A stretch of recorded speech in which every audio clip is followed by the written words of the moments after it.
Shalom, salam sejahtera bagi Bapak Ibu Saudara-saudara, anak-anak yang dikasihi oleh Tuhan Yesus Kristus. Berjumpa kembali bersama saya Pendeta Eka di dalam renungan firman Tuhan pada hari ini, hari Selasa 19 Juli 2022. Sukacita dan damai sejahtera dari Tuhan Yesus Kristus kiranya menyertai hidup kita sekalian, yang pastinya mendatangkan kebahagiaan buat kita.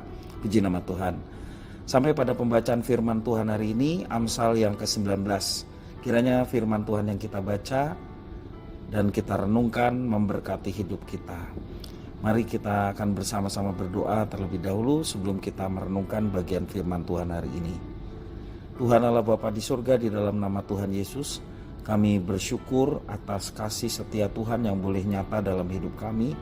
Kami sungguh mengalami penyertaan dan berkat-berkat Tuhan setiap hari, terlebih atas keselamatan yang Kau sediakan di dalam Yesus Kristus. Terima kasih Tuhan. Juga kami mau dekat dengan Tuhan, mendengarkan firman Tuhan. Kau yang memampukan kami untuk dapat memahaminya, serta menerapkan firman yang telah Tuhan berikan dalam hidup kami setiap hari. Terima kasih Bapa, inilah diri kami. Kami sedia untuk belajar firman Tuhan. Demi nama Tuhan Yesus kami berdoa. Haleluya. Amin.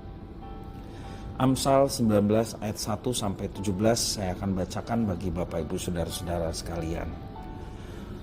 Lebih baik seorang miskin yang bersih kelakuannya daripada seorang yang serong bibirnya lagi bebal. Tanpa pengetahuan kerajinan pun tidak baik. Orang yang tergesa-gesa akan salah langkah. Kebodohan menyesatkan jalan orang, lalu gusarlah hatinya terhadap Tuhan. Kekayaan menambah banyak sahabat, tetapi orang miskin ditinggalkan sahabatnya. Saksi dusta tidak akan luput dari hukuman. Orang yang menyembur-nyemburkan kebohongan tidak akan terhindar. Banyak orang yang mengambil hati orang dermawan, setiap orang bersahabat dengan si pemberi. Orang miskin dibenci oleh semua saudaranya, apalagi sahabat-sahabatnya. Mereka menjauhi dia. Ia mengejar mereka, memanggil mereka, tetapi mereka tidak ada lagi. Siapa memperoleh akal budi, mengasihi dirinya. Siapa berpegang pada pengertian, mendapat kebahagiaan. Saksi dusta tidak akan luput dari hukuman. Orang yang menyembur-nyemburkan kebohongan akan binasa. Kemewahan tidak layak bagi orang bebal, apalagi bagi seorang budak memerintah pembesar. Akal budi membuat seseorang panjang sabar, dan orang itu dipuji karena memaafkan pelanggaran. Kemarahan raja adalah seperti raung singa muda, tetapi kebaikannya seperti embun yang turun dari atas rumput. Anak bebal adalah bencana bagi ayahnya, dan pertengkaran seorang istri adalah seperti tiris yang tidak henti-hentinya menitik. Rumah dan harta adalah warisan nenek moyang, tetapi istri yang berakal budi adalah karunia Tuhan. Kemalasan mendatangkan tidur nyenyak, dan orang yang lamban akan menderita lapar. Siapa berpegang pada perintah memelihara nyawanya, tetapi siapa menghina firman akan mati. Siapa menaruh belas kasihan kepada orang yang lemah, memiutangi Tuhan yang akan membalas perbuatannya itu. Bapak Ibu Saudara-saudara yang dikasihi oleh Tuhan Yesus Kristus, pelajaran berharga dari penulis Amsal yang ke-19 hari ini adalah pelajaran tentang hidup yang berakal budi dan hidup berbelas kasihan. Ya, dua cara ini sangat penting untuk dipelajari. Dan jangan lupa, jangan hanya dipelajari, tetapi dilakukan dalam kehidupan kita setiap hari sebagai orang Kristen, umat Allah yang baru. Menurut penulis Amsal, menjalani hidup yang berakal budi, ini berarti yang pertama memegang perintah firman Tuhan. Ya, jadi orang berakal budi itu landasannya memegang perintah firman Tuhan. Di luar pegangan firman Tuhan bukanlah kesejatian dari akal budi. Dan yang kedua, berkelakuan bersih. Kalau firman Tuhan menjadi dasarnya, berarti dia berkelakuan bersih. Selanjutnya yang ketiga, panjang sabar dan suka mengampuni. Ya, tadi kita sudah baca ya. Selanjutnya, hidupnya tidak tergesa-gesa. Orang yang berakal budi selalu ada persiapan dengan baik, tidak tergesa-gesa. Yang kelima, tidak bodoh. Yang keenam, tidak berbohong dan berdusta. Ya. Yang ketujuh, tidak bebal. Artinya bebal itu angel dikandani gitu ya. Hidupnya penurut akan firman Tuhan. Ketika dia diberitahu sesuatu yang baik, dia nurut, lembah lembut hatinya, tidak bebal. Ya. Menjalani hidup berakal budi. Yang kedelapan, dia juga menjadi orang yang tidak malas, orang yang rajin. Itulah kehidupan yang berakal budi yang dituliskan oleh Amsal pasal 19. Nah, Bapak Ibu Saudara-saudara yang dikasihi oleh Tuhan, menjalani kehidupan yang berakal budi tentu saja bukan tanpa hasil. Penulis Amsal menegaskan bahwa ada hasil yang didapat dari orang yang hidup berakal budi. Hasilnya adalah orang itu sesungguhnya sedang memelihara nyawanya. Orang yang berakal budi memelihara nyawanya, mengasihi dirinya, dan ia dapat kebahagiaan dalam hidup. Sesuatu yang sungguh dicari banyak orang.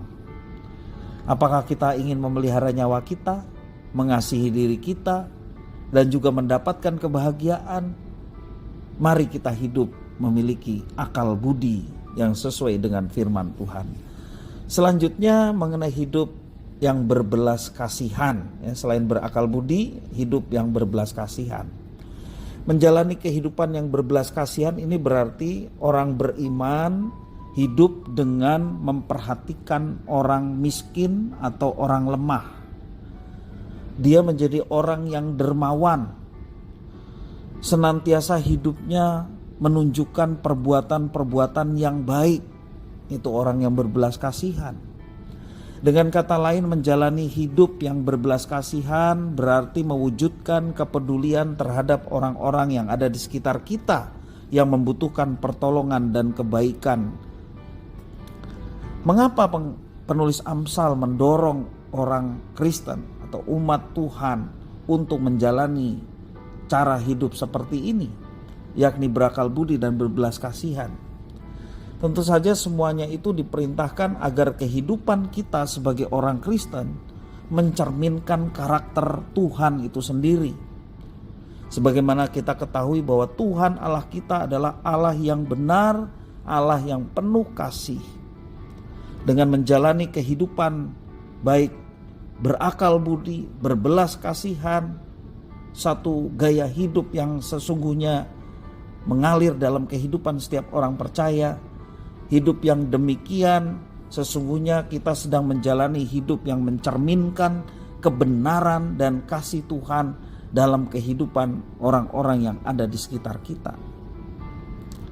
Mari Bapak Ibu Saudara-saudara, kita perhatikan hidup kita.